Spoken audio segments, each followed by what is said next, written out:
Hello, everyone. Thank you for visiting my channel, Educational Norm. I work as an educational consultant, which means that I have the opportunity to interact and visit with many teachers across Ohio and beyond. Those interactions have driven me to tell their stories and their ideas on education. The goal of Educational Norm is to provide an informational network that focuses on positive aspects of education, the people preparing students for the future of our world. Join us each week for a new interview, and please subscribe and share the channel with others that you think may enjoy the program. Thank you and enjoy the show. Hello, everyone. Today I'm here with Joe Spiccia, Superintendent of Wickliffe City Schools, the 2024 Ohio Superintendent of the Year. Prior to becoming superintendent at Wickliffe, Joe was a superintendent at Buckeye Local Schools, principal at Mentor High School and at Hudson High School, and also the director of human resources for Hudson City School District. He was also an assistant principal, a teacher, and a coach. Is there anything you haven't done in education, Joe? It touched them all, Norm. In fact, I was a bus driver for a while. How about that? Oh my goodness. It's funny you say that because my first principal, when I told him I felt a little overwhelmed my first year because I had four preps, he goes, "Let me tell you, I was junior class president or class representative. I was a varsity football coach, varsity wrestling coach, and I had to drive the bus to and from school." I'm going, all right, I'll be quiet. So Well, tell what we did with bus driving is it became less expensive if we drove our own trips. oh, As a coach, you drove your own trips for coaching, and then it paid some dividends because I acted as a substitute driver for morning routes. oh wow. Did that for years while I was teaching. So what year did you start teaching, Joe? I walked into this business in 1978. So from 78 until now, I'm sure you have a ton of experience and stories that we can't get all out in an hour. But could you run us through what you've experienced and what you've done over that time? And like I just mentioned in our little pre-talk here, I hear you're retiring. So this is sort of an all-encompassing Joe career story that we're about to hear. Well, yeah, I don't know if it's going to be all encompassing. I would say this. And it's kind of an interesting idea if somebody could put this in their head. I knew I arrived at the right places. I was a physical education teacher and a health teacher. But I started in rural Northwest Ohio at the Wasion Exempted Village School District. And I remember walking in one day in my first year, it was late August, it's very early in my career. And I remember the American flag flying up over the school as we were coming in from the tennis courts.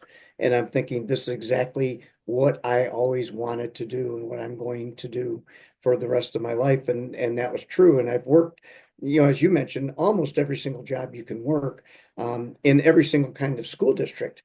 Wasion was a small rural district in Northwest Ohio, and Mentor is a large suburban school district. I've worked in the some of the wealthiest places in Ohio and Hudson, some of the poorest places in Ohio and Buckeye. And what I learned in all of those is that education is made up of good people, and every parent wants the same thing for their kids, and that's a great educational experience. And different parents express that differently, but everybody wants the same thing. And I think in my experience, every teacher and every administrator and everybody who's worked in schools wants to do good work. And that's what's kept me moving all of these years now into year 47, because it's all about really good people trying to do really good work. I cannot agree more. I started my career up in rural Michigan, Blissfield, Michigan, not that actually far from Wasion.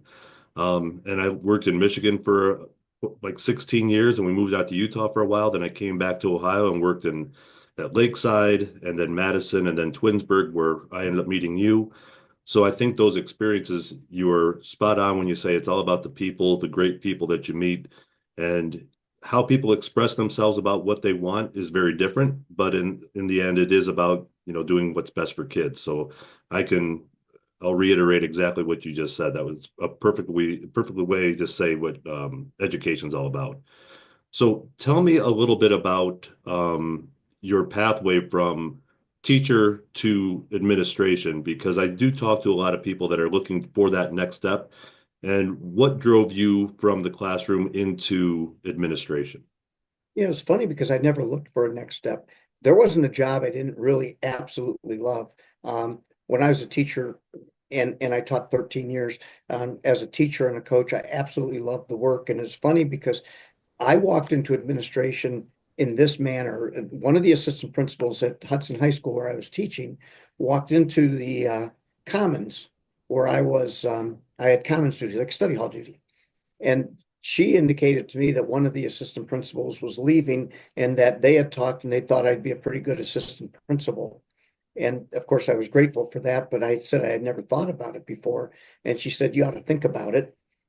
So at her advice, I thought about it, and that person did in fact leave. I became the assistant principal, or one of the assistant principals.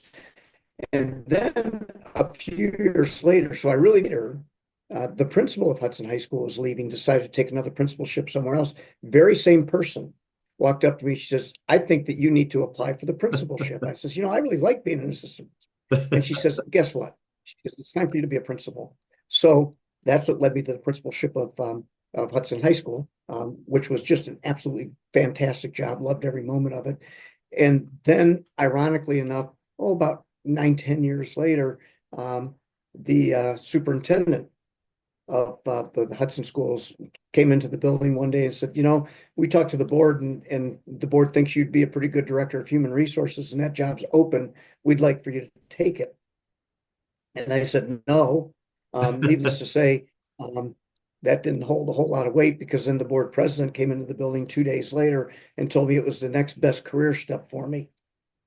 So with that, I became the director of human resources. Now, admittedly, of all the jobs I've had, my least favorite.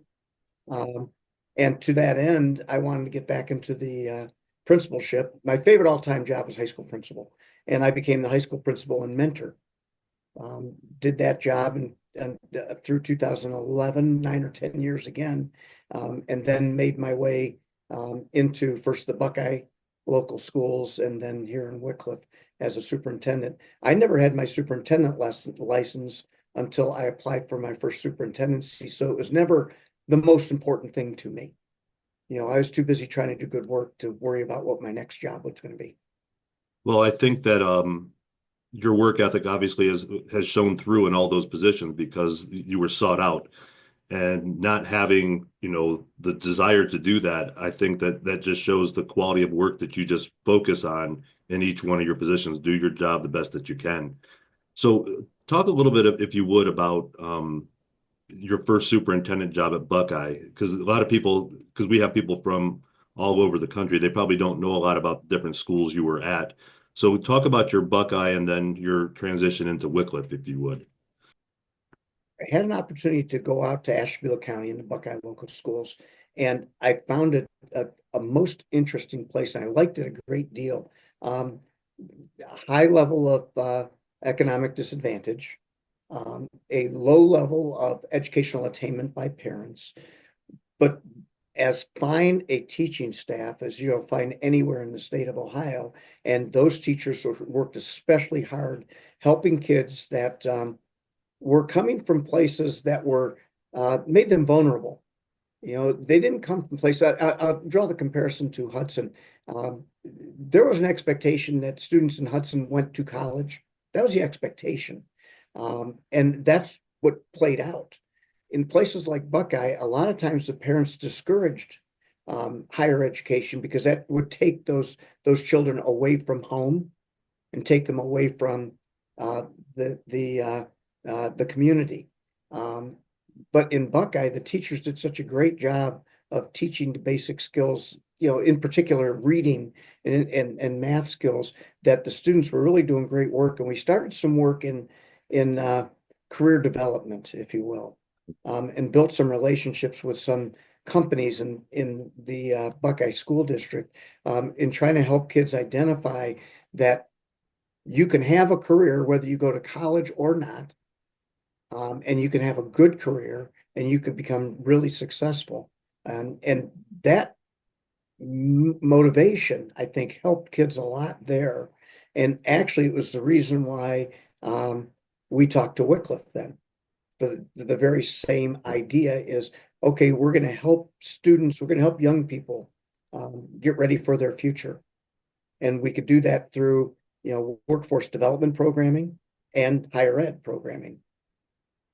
That's where I know you best because of the work that you've done at Wickliffe. When I was at Twinsburg, we talked often about career development and college readiness. Um, and when you were able to get the new school built and now running for 2 years, a lot of your philosophies and ideas of education and what's important were brought into that building. Could you describe some of the career prep options that you were thinking about when you put that building in place? Yeah, and I think the umbrella for everything that we think about and do in Wickliffe has to do with what we call the student tenure plan. And essentially what that means is this. We say to a student, we begin this process in third or fourth grade, okay? In all reality, in fourth grade.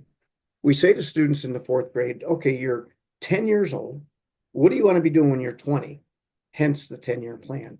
And the students meet with their counselors twice a year and they have that discussion. You're 12. What do you want to be doing when you're 22?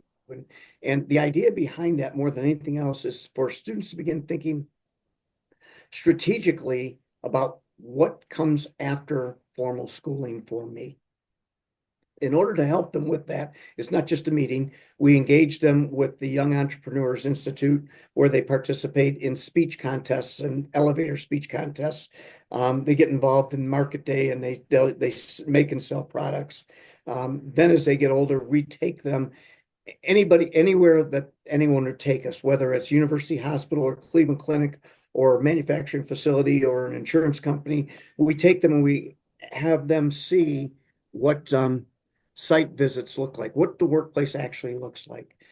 We host career days and we host career fairs. We host employment fairs. So we invite local employers in to talk to our juniors and seniors about full-time employment opportunities.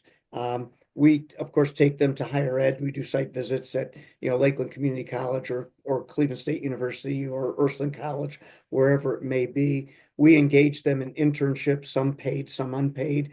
We engage them in internships that are both, I would say, corporate based and public service based. But we want students to have a variety of experiences. So that's the 10-year plan. But probably something that we did inside of the first 4 or 5 years of the 10-year plan is we created our Family Resource Center, because what we identified was if students weren't well taken care of, okay, it didn't matter what we taught in the classroom. It didn't matter what site visit we took them to. So we took a look at that and we decided we needed to take care of the well-being of our kids. So after a fair amount of work, we were able to start our Family Resource Center. And in that center, which is in the school building, which is on campus, we provide mental health services, primary care, dental care services, a full pantry, clothing pantry, food pantry. We provide WIC services in there. We have any number of educational programs, some workforce development programs, Red Cross programs. We have a lot of partnerships with the social service agencies of Lake County. We provide heat services, energy, heat and energy services. We do relationship programs, parenting programs, therapy groups. We even do people's taxes. Oh, jeez. And the idea is we're going to help you as a young student, okay, begin to see life after being a student, but we need to help the community at the same time, provide them the services they need so they can feel good about helping their children. So that's kind of the whole picture that we've built. We're real happy to say, I would tell you, I'm gonna project a little bit, that at our current rate, and the Family Resource Center opened in 2019, at our current rate, by the end of this school year, we will have served over 10,000 people. That's amazing. That's absolutely amazing. The idea that you are involving the family in this practice goes back to a lot of the discussions that we've had about career readiness. How can we help kids if the parents don't have the networking and the skills available to them? And that's probably the best way to do it, is how you're going about it. For those that aren't familiar, what's the population of Wickliffe so they get an idea of what kind of percentage we're talking about people you've helped? Yeah, that's a great question. So the city of Wickliffe, and by the way, I'll use the Family Resource Center as an example, but the city of Wickliffe is about 13,000 people. we are about 50% economically disadvantaged. The student enrollment is about 1,350 students K-12, so it's not a very big place. And it's a relatively working class place, as we said, with the economic disadvantage numbers at about 50%. But it's also a place that really takes pride in its schools and really supports us. We talk sometimes about, levies and things like that. So in the time I've been in the Wickliffe schools, we've passed two new operating levies, 7.9 mils each, and a bond issue to build the entire campus. So that's a pretty generous community. So they support their children. Uh, they're willing to, give of themselves for their children. So it's kind of a good place. And I think what we give back to them through the Family Resource Center, um, is kind of our partnership with them, because we are not going to let a family go um, uncared for. You know, one of the things that we see, I'll use one example. So we do all of our primary care, all of our services are free. So our primary care services are free with our partnership with Signature Health. So every year, twice a year, we do a series of physicals for athletics. Mhm. Okay, those extracurricular physicals. Well, because of those, there's probably 25 or 30 students who would not have been able to participate, who get to participate because we've taken that burden away from them. We pay for all of the work physicals for all of our kids in work programs, because oftentimes those are kids that are low income kids. They don't have a doctor. They need a work physical to go to work at True Line or one of our, partners. Um, so we take care of their work physical for them. The one thing we're trying to do that we still haven't been able to pull together yet is vision care services, because we know those are pretty important. We see 125 or 30 kids a year in our dental clinics.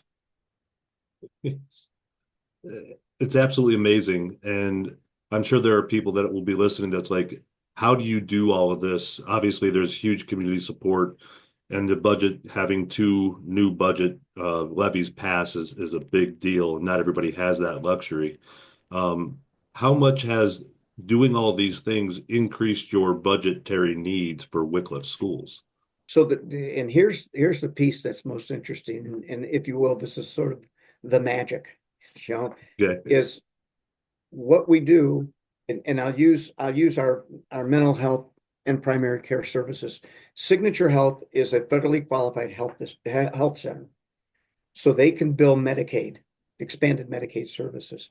So what we do is we rent our medical exam rooms and mental health offices to them. They see and bill our students who are Medicaid eligible. So approximately half of the students they see in our place are Medicaid eligible. So those students are being billed Medicaid, no expense for us. Then for the students who aren't Medicaid eligible, they see those students and they bill us. We pay that bill using the rent money that they paid us. Oh, wow. I love it. That's why I like talking with you. You always come up with something new. So consequently, it becomes a zero sum for us. Now, there's also, and we're grateful to the governor's wellness dollars, that he's had in place in the budget in the last couple of bienniums. Now, what's concerning, of course, about something that goes into a biennium budget is, as Governor DeWine terms out, the next governor may not be as interested in funding wellness dollars. So you never know where that's going to go. We operate with the help of Signature. We have right now we currently have a grant through the Cleveland Foundation that helps us expand our programs into the evenings and things like that. But all that stuff is based on, will they renew that grant again? But our goal always, and our data is pretty good because our numbers are excellent, as far as the number of people we see. We think that we're providing a service to the community, and our service to the community is zip code free. So our 10,000 number, that includes mainly Wickliffe residents, and I would say mainly to the number of 65 or 70%, but we don't turn anybody away. So if somebody comes in and they live in Euclid, we serve them. If somebody comes in, they live in um, Willoughby Hills, we serve them. Last year, we served 20 zip codes. So, and that's attractive. And United Way is another one of our funders. That's attractive to them because Right. we never say no. That's the one rule we have in the Family Resource Center. You never ever say no to somebody. We figure out a way to help them. I love that. And like I said, I always love talking to you because you have these unique ways of being able to implement it. But one of the things that I also appreciated by your work is that you told me early on that you did the research and you looked at the data about what your kids do after high school, and it wasn't college necessarily at Wickliffe. And you looked at that data and then developed the program accordingly. So could you go back to that data on how you even started the program based on the needs of your kids? Yeah, and that takes us back to the 10-year plan. And this is pretty important information, we think. So when we arrived, and the we in this case is Julie Ramos, our Director of Strategic Innovation, and I, when we arrived in Wickliffe, we took a hard look at our kids and our student data. And in the years that we looked, we did a look back, a couple, 3 years worth, and it was about 35% of our kids enrolled in four-year colleges.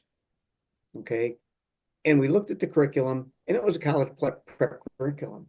It was the same curriculum you might have at a place like Hudson High School that sends 90-some% of kids to college, right? And we said, we have to do better than this for our kids. And that's the creation of the 10-year plan came out of that idea, is this college and career workforce readiness kind of thing. And what has happened over the years, and again, the 10-year plan is probably 7 or 8 years old now in its full expanse. We've gone from we still don't send a lot of kids to college. We've gone from about 35% to 52%. Okay. So we have more kids going to four-year colleges because now they have identified, hey, if I want to do this, I need to, go to four-year college. And that's helped them. But most importantly, here's the thing that's most interesting to us. When we first started the 10-year plan, is we would talk to kids about their post-graduation plans. And the majority of kids, I think at the time it was 51 or 52%, didn't have a plan. So here's what I can tell you about the class of 24. Okay, the class that just graduated. 100% of those kids told us what their plan was leaving school. Now, there's no way of knowing that they followed through, okay? But at least now they had thought about it and they've had to think about it because we kind of imposed it on them. But at least now that it was imposed on them to I need to have a plan. I need to know what I'm doing. And like you and I probably we were adults and we're still trying to figure out the plan, right? Exactly. But at least as adults, we know how to plan. And that's what we did for kids, is we taught them how to plan, not what to plan. I think another great part of your program, because you do get the kids the experience beyond the classroom, is to build those networking opportunities for them. A lot of the jobs that we get as adults are because of networking. So talk about the site visits and the community partnerships you've built through these programs to get kids networking with people beyond the classroom. Well, what we do, the site visits become key, and the speaker series becomes key because we bring people into the school and we kind of talk about people who have a jagged path. So there are people who graduate second in their high school class and second in their college class and then go to college, or I shouldn't say, then go to graduate school and then, make their way in a very linear fashion through life. Those are few and far between. Mm-hmm. Most of the people we want our kids to hear from are people who went to high school and did okay, maybe had too much fun in college and ended up, they had to drop out, they had to go back to work, or something happened along the road and it changed their trajectory, that up and down jagged path. Mm-hmm. We had a chemist at Lubrizol who flunked out of college, because he couldn't pass organic chemistry. And went off to the Army. After the Army, he came back to college, a more mature person now with a wife and a small family, and he passed organic chemistry, and his life changes. So we like our students to hear that story so that as a 16-year-old, you're sitting in the audience saying, well, yeah, I'm never going to become the CEO of Lubrizol Corporation because I'm never going to go to Harvard Business School, right? Hmm. But they can hear from a chemical engineer who said, geez, I failed organic chemistry, but I wanted to really do this, so I kept trying and finally made it. That makes sense. So Yes. that helps kids. So we connect kids that way. Then we take them out to those places. You know, we have a business in town, True Line Industries, that does really fine work. They're a manufacturing facility, and they host an internship for us, a paid internship. And they want kids that are a challenge, you know, who are struggling. And they'll take 5, 6 kids at a time Oh, wow. and give them a paid internship so they can learn all the aspects of the job. Now, what may happen for Trueline, like most manufacturing facilities in Northeast Ohio, at least, are always looking for people. So 5 or 6 kids go to an internship. Maybe they pick up 3 employees. Hmm. You know, a couple of years ago, we did some work with with Lake County Utilities, and we did an internship there in their water department, and 2 or 3 students ended up with full-time jobs. And our internship, or I shouldn't say that, our employment fairs, where we bring these folks in and they get to meet and interview. And it's kind of I think there's a mismatch out there. A lot of businesses still think they still expect people to come in and fill out their application, even if it's electronic, you Yes. know. And what we tell them is your employees aren't going to do that. You have to come to them. You know, and some people will still say, well, that's ridiculous. Ridiculous or not, that's the facts. Right. So when we bring the employer into our school, just like a college visit, like when you worked in Twinsburg, right? The college uh, recruiters would come in and recruit kids into Bowling Green or Ohio State or wherever it might be. We bring the employer in. Well, the employer now sells his business or her business to the students, you know, and that's helped the businesses, local businesses, you know, every year, you know, they'll find out of our kids, you know, employees, full-time employees, and that helps them from their economic viability standpoint. I know it helps Trueline, you know, every Mhm. year.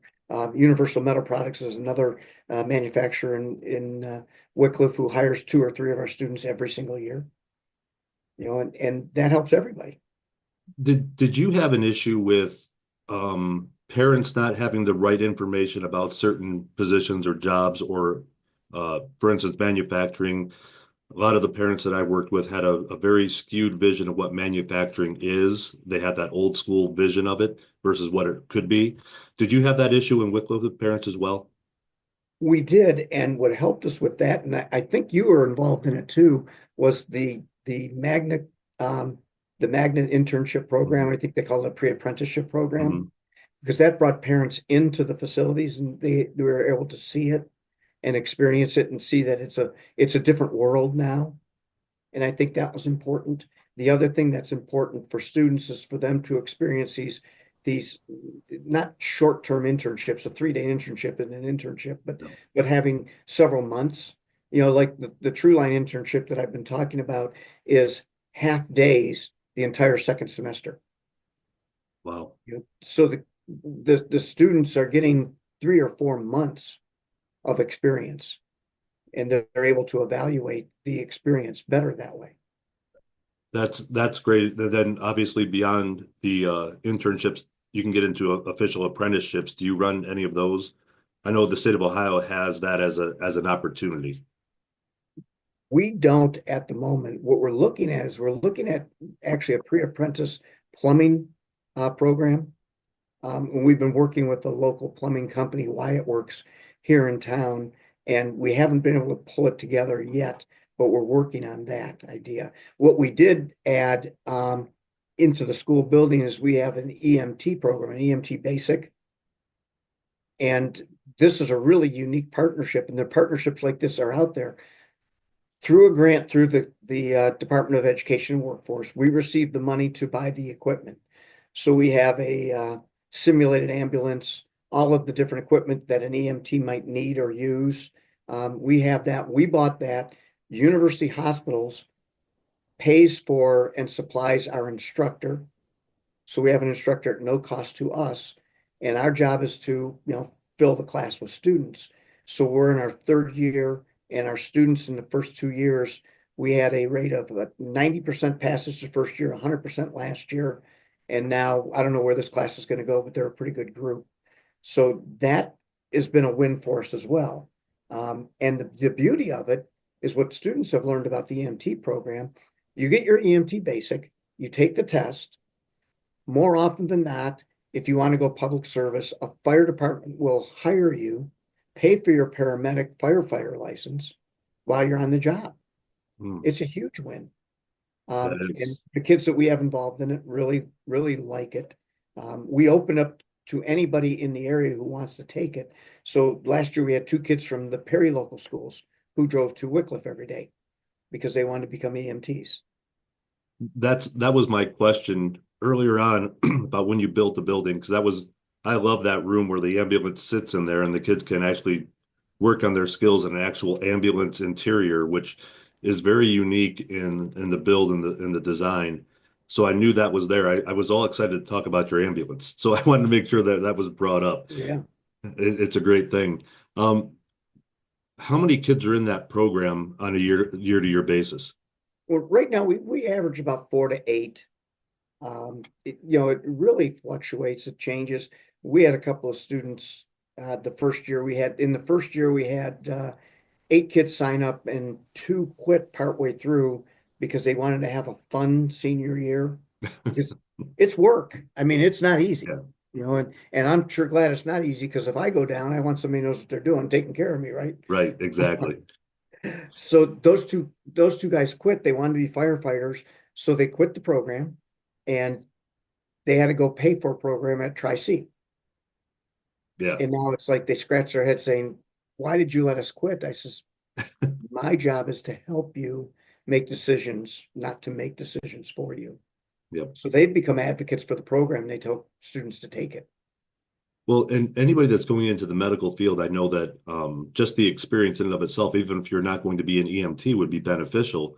So Mhm. I know that if you're going to be a physician assistant, for instance, if you're going to get into a school, you have to have X amount of hours, and it's a lot. And this is one way to be able to do it. So it's not just EMT, it could be stepping stones to that next piece in the medical field. Oh, you're 100% right. I agree completely. Yes.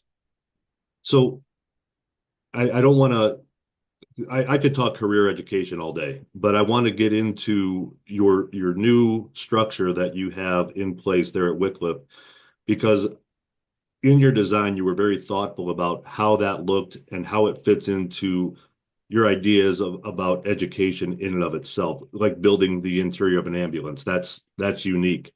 I also know that you have pods and other things in your building that are very educationally researched into what is best practice. So could you talk a little bit about your newer building? It's not brand new anymore, but your new building and what went into the design. Well, first and foremost, it is a preschool through 12th grade facility, single campus. All of the kids come together at the same place every day. Now, times are a little different. Okay, the younger students start before the older students, but they're all in the building most of the day together. The first floor is pre-K 6, second floor is 712. Speaking uniquely to the second floor is we operate the school in grades 8 through 12 in this way. When students are in class, they're certainly expected to be in class. When they're not in class, they could be in any number of places. We have large group areas, pod areas where students can get together and sit and talk or work independently or work in small groups. A lot of technology around the building, but we don't have them sitting in a study hall where they'll drool down their elbow, if you will. Okay. It's more of a community. Our goal was to set up a community college kind of setting that we're going to give them the freedom to do the right thing rather than put them in study hall because we can't trust them. Mm. We have a coffee shop on the second floor, fully operational. You name the latte, we serve it. And if kids aren't in class, they can go sit in the coffee shop. They could sit in one of those pod areas. They could sit in the commons area. Um, And that's for grades 8 through 12. Now, seventh graders, we keep in a little seventh grade academy, okay, because we're teaching them how to be, that more independent person. So you would walk around our place at any point during the day, and you would see a half a dozen kids in one pod area. You'd see 5 or 6 kids in another. You'd see 5 or 6 kids in the coffee shop, and so forth. The only thing that we don't do in the coffee shop is we won't serve during class change Hmm. because you're on your way to U.S. history and you stop off in line to get I don't know, a peppermint latte right before the holidays, and there's a long line, and you tell your teacher, "Well, I was late because I was getting coffee." No, we don't do that. Yeah, no, no, no. That's Go to good. class. Yes. In your free time, you can come back. So we operate that way. The downstairs, what we did, and we kind of this was sort of a forced choice. Uh, we set up the pods by grade level. So there's a fourth grade pod, if you will. Okay. And what we said to the teachers, so, okay, these are your classrooms. These are your spaces. You have this many traditional classrooms. You have this much, you have a big, large group space. You have a small group space. There's all of you. There's all the kids. You figure out their schedule. Okay. We don't make their schedule. We don't tell them when they're doing reading and math and all that type of thing. We tell them when they're eating lunch and when they have their specials. But otherwise, the teachers are on their own to make decisions about their kids. And that includes placing their kids. So they're not in Mr. Potter or Mr. Spicia's class. They're in the fourth grade. And they may have Mr. Potter for math, but Mr. Spiccia for reading. They may have Mr. Potter for social studies and Mr. Spiccia for science, however that works out. And you are constantly moving those students around based on the flexible grouping idea. Hmm. And it was, I will say it fairness, not well received initially because people were used to being the fourth grade teacher for these students, right? And Hmm. because we did the forced choice, because not everybody had their own independent traditional classroom, they had to start sharing, they had to collaborate. Over time, that's become what they do and the theme. And there'll be times, in fact, the funny story about third graders, right before Halloween, the third graders wrote me a letter and they wanted me to take a calamity day, give them a day off for Halloween. So I read the letter and I said, well, I'm going to go talk to you. So I walked in the room and there was probably 2/3 of all of the third graders were doing reading with two teachers. Okay, they're just in a big, large group room doing reading. So I gathered them all together and we sat there and we talked about the possibility of taking Halloween off, if you will. Um, and of course we couldn't. And the rationale I used in Wickliffe, one of the biggest deals of the year is the Halloween parade. Hmm. Okay. And it's probably a big deal everywhere. I don't know. I only worked in high schools until I, started doing the superintendent thing. So heaven knows, Um, and the big thing was that the Halloween parade. And I said to him, I said, I can't have a Halloween parade if I give you the day off. I said, Mm. and your moms and dads are not going to be real happy with me if I give you the day off and they still have to go to work. So of course they had some other ideas, like we could do the Halloween parade the next day, But at the end of the day, that what they learned is that if they communicate, they're going to get a response. We had three sixth grade girls, um, who wrote me a letter that they wanted to have a Gaga ball court. Have you ever heard of Gaga ball? Yes. Okay, Yes. I hadn't. Yes. So I made them come to a board meeting and present to the board why they wanted a Gaga ball court. Okay. And they did a really nice presentation. They had posters and everything. And at the end, I had told the board members, I said, do not say yes to them. Tell them you'll take it under advisement because it's not going to be that simple. I said, and I gave them a list of questions to ask the girls. So they asked each girls the questions. And they said, well, we'll take it under advisement. We'll have Mr. Spiccia get back to you. So eventually we said yes, but we made them go through the process of making it happen.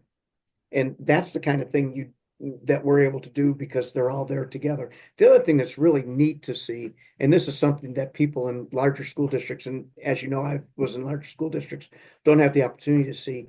The nicest thing in the world is to go to first grade or a kindergarten lunch or a second grade lunch and see high school students helping little kids, Mhm. you know, and we had parents initially who said, oh, geez, they're little kids are going to, you know, the big kids are going to pick on the little kids. That doesn't happen. No. High school kids are the nicest people in the world, you know, and it's that experience, you know, during football or basketball season when the boys would wear their football jerseys, the little kids would ask for their autograph, you know, or the girls would wear their basketball jerseys and the little kids would ask for their autograph. It's neat as can be, you know, That's and fun. then the high school kids cheer on the little kids at the Halloween parade. It's really a cool experience. I love that. And I always thought that, part of that career and college readiness is using high school kids to help reach those younger kids. And you have the perfect setup to do that.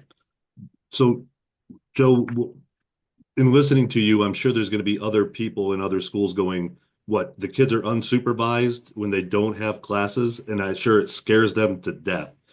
So what kind of advice can you give to them, and what kind of results are you seeing right now with that freedom for those kids?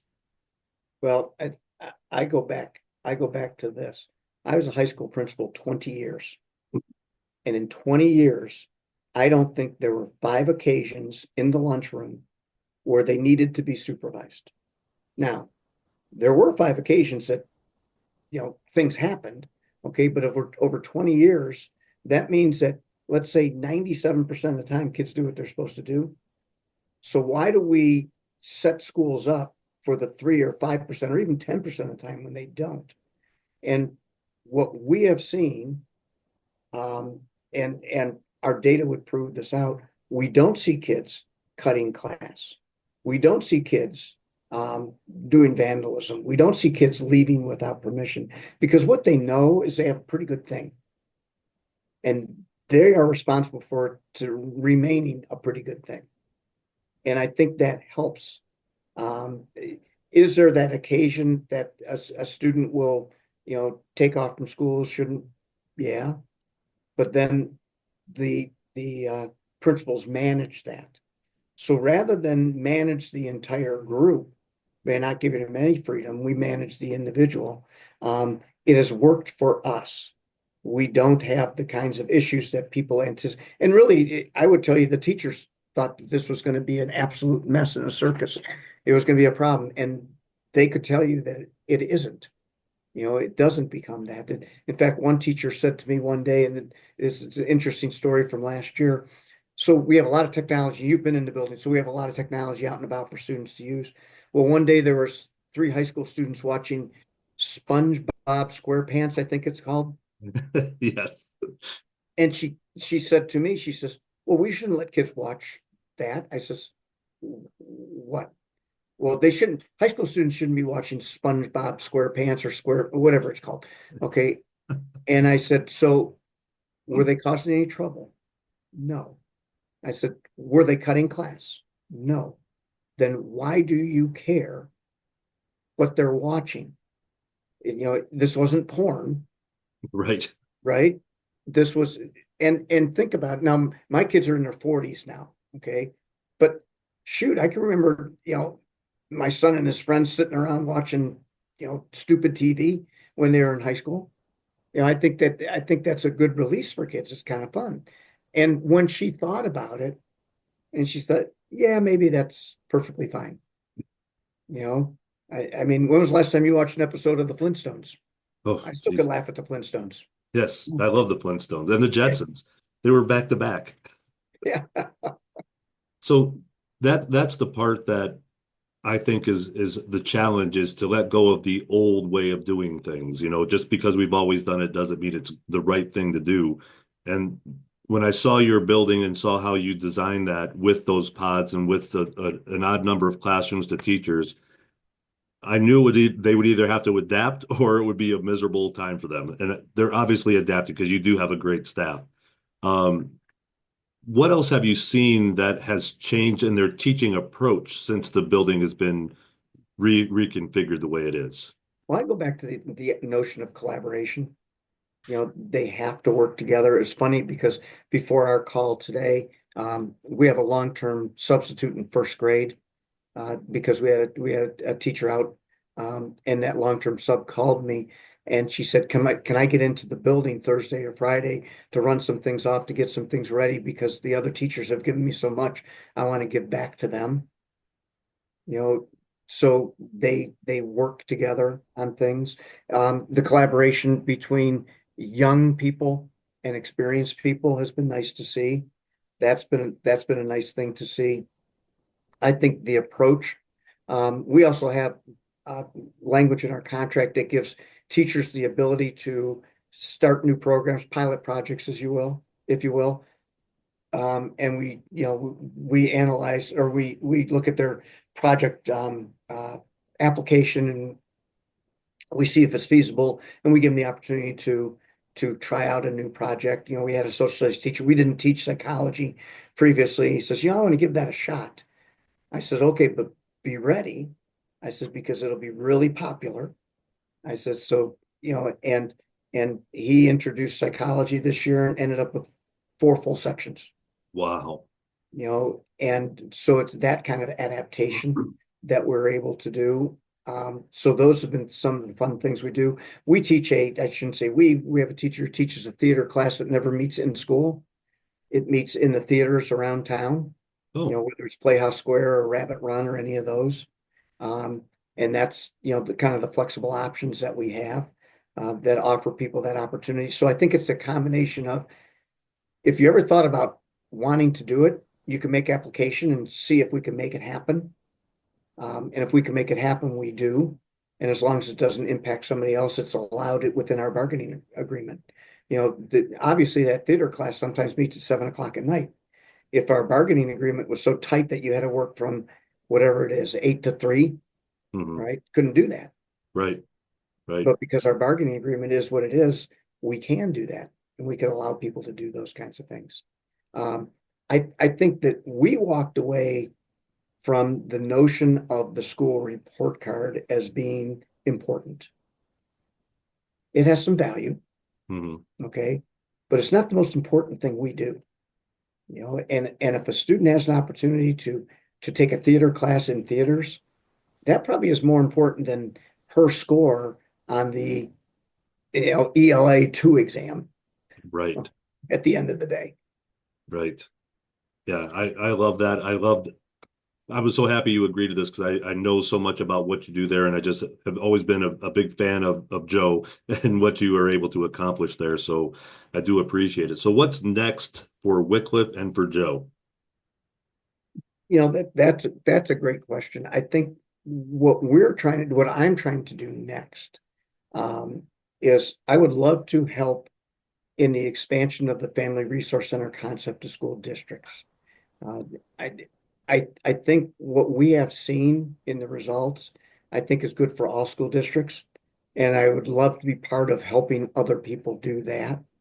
Uh, it's been for me 47 years, and I would still like to keep working in something that contributes to the greater good of, communities, generally speaking. So that I think we have a skill set there, which is rather unique, because we built a family resource center in an existing building, and we built one from scratch.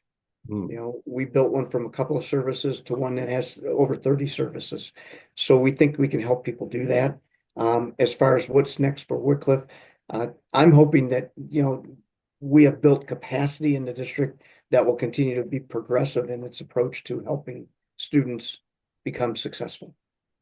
And I think that's all we could ever ask for. Well, I think you have started a great pathway for them to continue the process. And with all the different programs that you have going on there, I'm sure Wickliffe will be a destination place for a lot of people. I love what you're doing and just keep it up. And I'll let you know if I hear of any schools that are looking for a family resource center because that is a unique perspective and something that I can only think of maybe one other school that's even close to doing anything like that. So congratulations on all you've done for Wickliffe. Hey, thank you, Norm. Thank you Yeah. very much. And So, thanks for the work that you do every day too. well, thank you. Well, I'd like to thank Joe for those that are watching for the great conversation today. And if you want to find out more about Joe and his work, you can contact me at norm@normpotter.com. Don't forget to subscribe to my channel, Educational Norm. And if you want to, you can visit my website at structuredcreativityconsulting.com. I couldn't shorten it, Joe. Everything else was taken. But until next week, be kind, be professional, and find solutions. Thank you, Joe. Thanks, Norm. Have a good day. You too.